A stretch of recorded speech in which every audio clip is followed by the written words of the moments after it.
bahwa perbuatan pidana apa secara eksplisit yang dinyatakan sebagai pencemaran nama baik atau fitnah itu tidak pernah dijelaskan.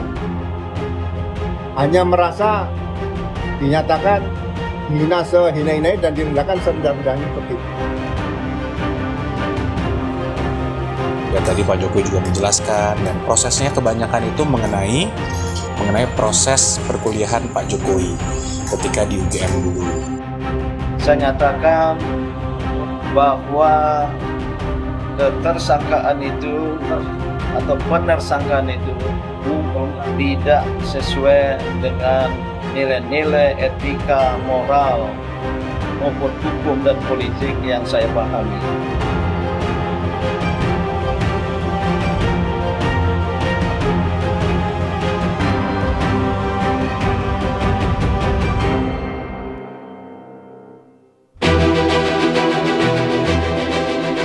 Kasus tudingan ijazah Presiden ke-7 Joko Widodo masuk babak baru. Isu yang cukup lama mengembang, kini masuk babak hukum krusial.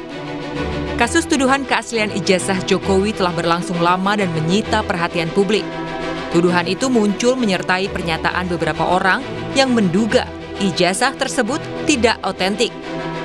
9 Juli 2025 silam, Polri dan Bareskrim telah melakukan gelar perkara khusus. Dan hasilnya dinyatakan ijazah Jokowi asli. Dalam gelar perkara tersebut, penyidik Polri bahkan telah menunjukkan ijazah asli milik Jokowi kepada para penudingnya. Namun Roy Suryo, Rismon Sianipar, dan Dr. Tifa keberatan dalam keputusan ijazah asli tersebut. Sehingga tudingan itu tetap bergulir di ruang publik dan menjadi dasar laporan hukum.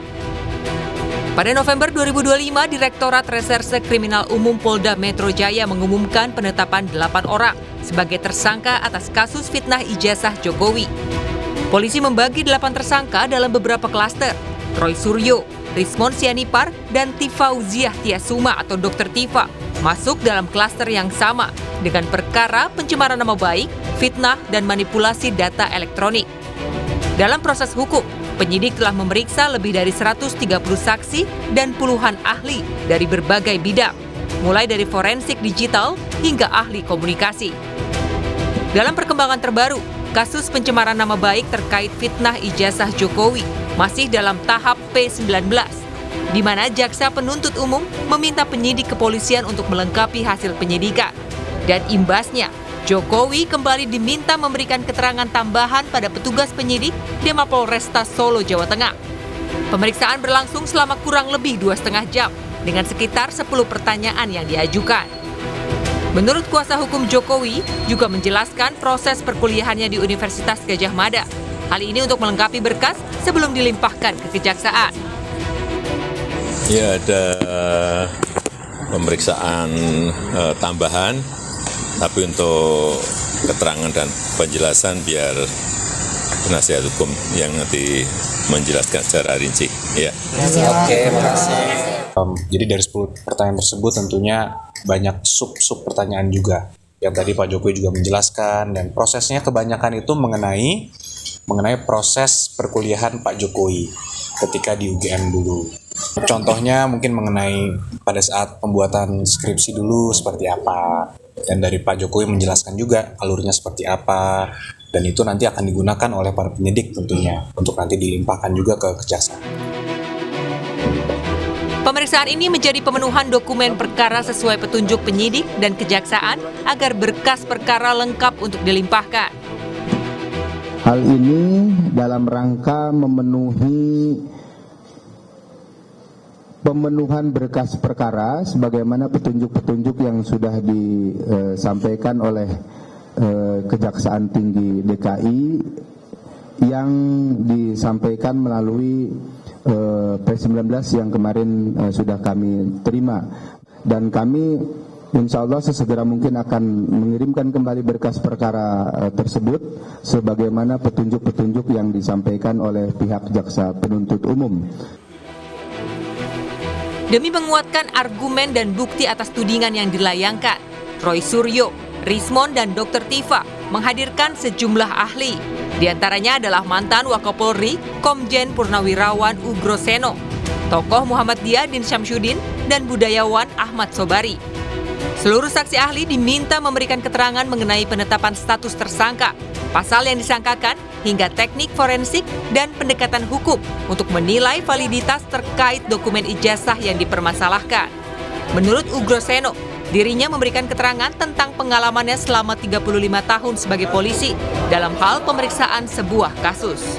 Berkaitan dengan pasal-pasal dugaan tindak pidana 310 yaitu pencemaran nama baik dan 311 masalah fitnah, KUHP lama ya.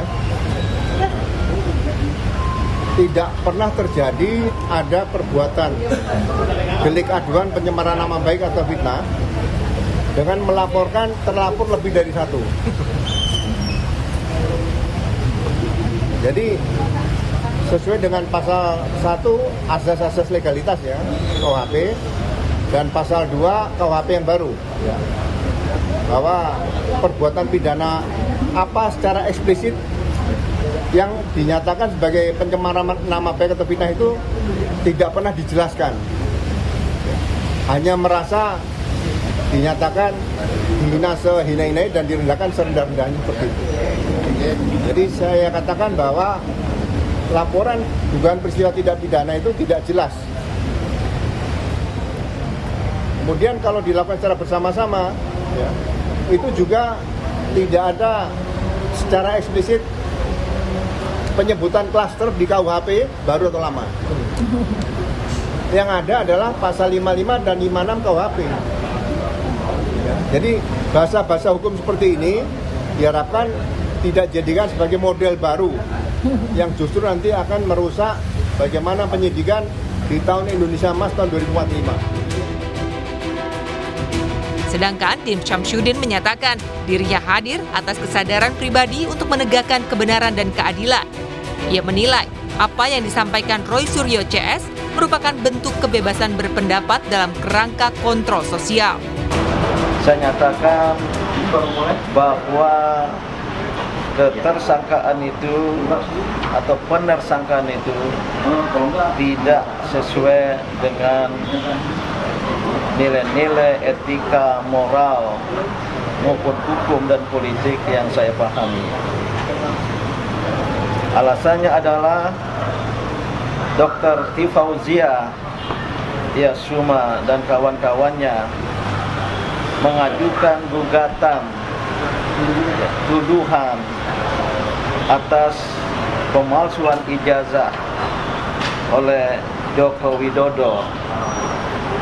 Menurut pendapat saya, itu adalah hak konstitusional sebagai seorang warga negara yang dijamin oleh konstitusi, terutama pasal 28 tentang kebebasan berpendapat. Dr. Tifa, tersangka kasus pencemaran nama baik ijazah Jokowi bilang, ia dan rekan-rekannya meragukan keaslian ijazah Jokowi berdasarkan penelitian.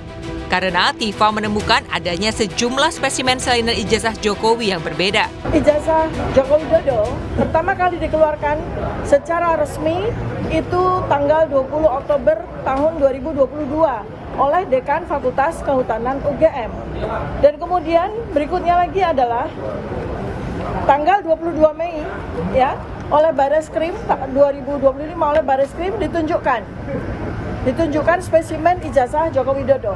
Ini kami lanjut kepada penelitian. Dan yang terakhir, kita sudah mendapatkan spesimen yang beda lagi ya. Kita bisa pastikan bahwa spesimen ijazah Joko Widodo yang diperoleh oleh Dr. Bonatu Asilalahi 1 hari yang lalu itu spesimen yang berbeda dengan spesimen yang ditunjukkan oleh Bareskrim 22 Mei 2025. Pintu maaf bukannya tidak terbuka dari pihak Jokowi. 2 dari 8 tersangka kasus ijazah sudah dicabut statusnya. Mereka adalah Egy Sujana dan Damai Harilubis. Polisi sudah menerbitkan SP3 atau surat perintah penghentian penyidikan setelah keduanya sempat menemui Jokowi di kediamannya di Solo.